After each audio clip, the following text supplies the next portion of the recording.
Hey guys! So I'm starting a new series for my YouTube channel. I'm going to be interviewing people in the interior design, real estate architecture space. Currently, I'm starting with Adam Taylor, who's a photographer. This might grow into me interviewing other creatives in the industry, like interior designers, architects, and whatnot. So I did this interview with Adam on Instagram Live, and we just talked about everything from when he started in real estate and then developing into interior design.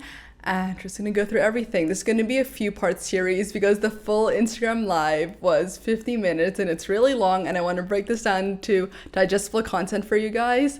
And yeah, I'm just gonna get into it and have him now. So for our first topic, we're gonna talk about how Adam got into real estate photography and what he didn't like about it because he got out and now he does interior. So we're just gonna go over that.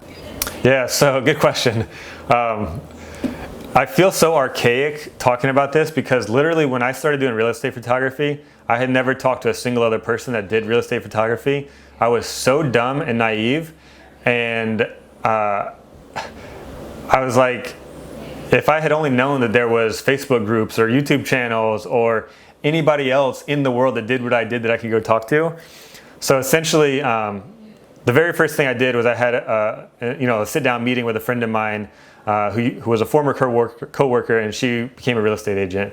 And I essentially asked her, like, what the real estate agents look for in a photographer. And she's telling me, I need somebody that's available at the last minute notice because things pop up. I need it delivers, photos delivered quickly.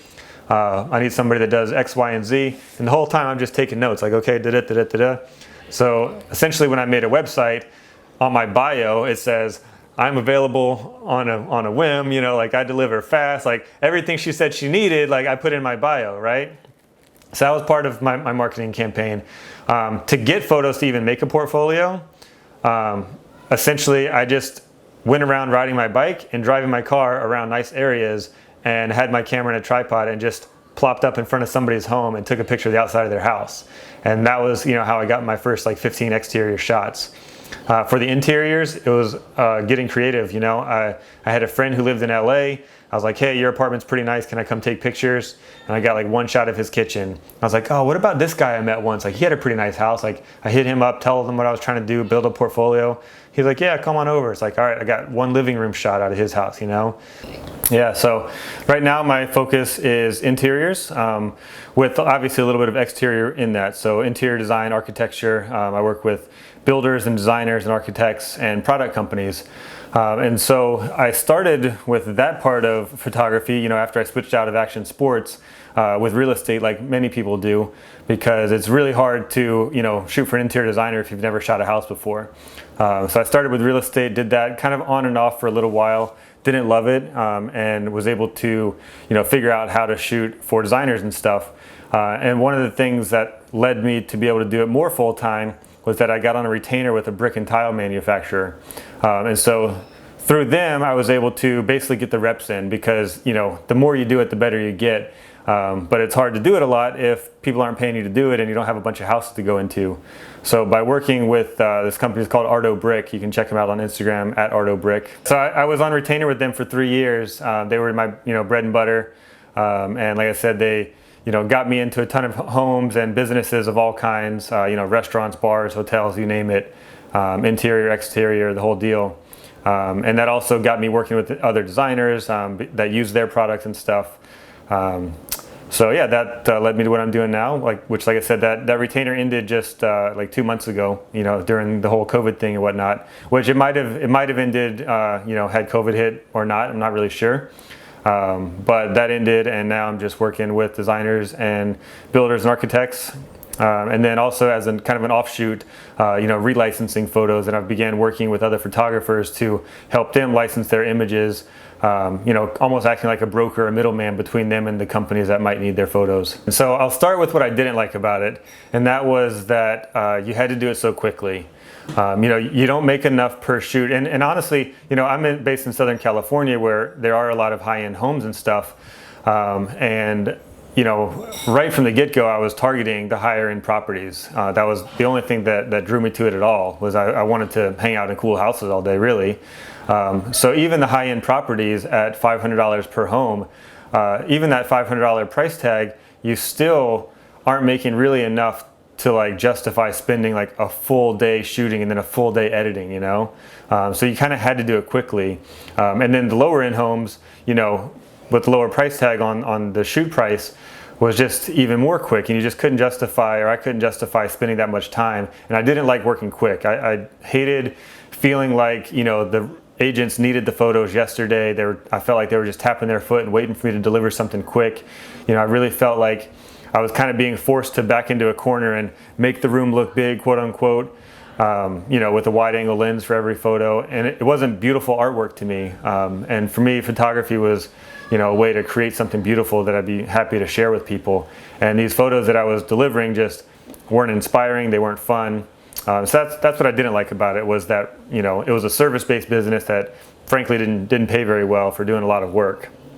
So how long did I do it for?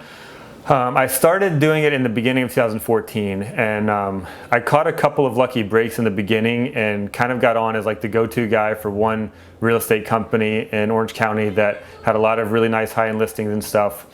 And they kept me pretty busy for a while, and because of that, I sort of had this like fake confidence that like, oh, this is going to be easy. Like I can just pick this right up and just keep doing it and I can crush it, you know? However, I turned in one set of images that they weren't so happy with, and I didn't offer to, you know, go do a reshoot for free or something, and they just stopped calling. And it was like my lucky break just ended as quickly as it came. So that was again beginning of 2014. And basically through like, let's say 2016 or so, so like 2 solid years, maybe a little more, I kind of just did it on and off, and I experimented with, you know, should I offer like cheap packages and just do like in-camera HDR stuff, or, you know, do I go after the high-end stuff? And, you know, I really just was kind of floundering around, and during that time I was, you know, filling the gaps with other sports photography. By that time I had found CrossFit in the fitness industry and was doing some work in there. I started, you know, just reaching out to other random places, and it would get picked up by, you know, this company that did high school sports, and I was shooting high school football and tennis and stuff. So the real estate was never super full time. Like at one point it was probably, you know, 70% of my income or so, but it was never like full on. And since then I've now learned that people that do really well with it like have a full on business, right? Where I was just like a guy that shoots real estate.